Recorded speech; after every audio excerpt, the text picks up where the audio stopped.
found The Hobbit. I think I was probably about eight or 9 years old, and that had certainly a profound effect on me. You know, the idea of this ordinary person going on this incredible journey.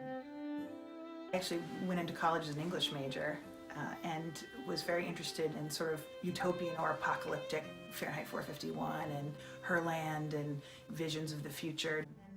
I had a professor who opened up history to me. People leave bits of themselves all over the place. It's in a deed or an article about a sports event that's in the paper from 200 years ago. It really is a detective story for me because all these little clues, when you start pulling those strings, open up these incredible worlds that you couldn't have imagined. Even dead people reveal all kinds of wonders to you. And then you're not only able to populate this area with the people that lived here, but you know how they knew each other and how their lives sort of unrolled as much as they love for you to know. My great aunt, Emily Noyce-Poor, said, "One swallow doesn't make a summer." That's been very helpful, to find one thing and deduce that you know exactly who they are. And I've done that and been wrong. I love nothing in the world more than to sit down and just start plowing through material. The words just, they get me high.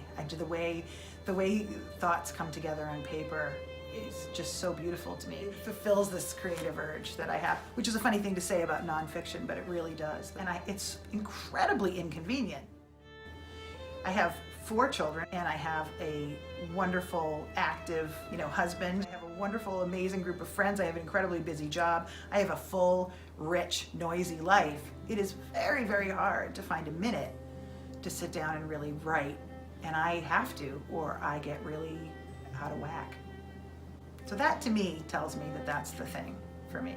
Fiction is such an incredibly interesting, complex process to me because it's so different in a lot of ways than what I do. I feel like my only adherence is to get as close to evidence and fact as I can while still telling a story that is compelling.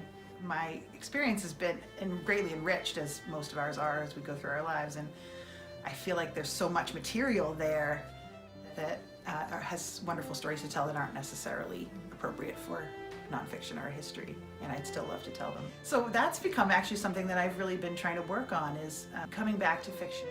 Really, it uses totally different parts of my brain. It's like the Wild West. Like, you have all this imagination and creativity. I'm almost afraid of it.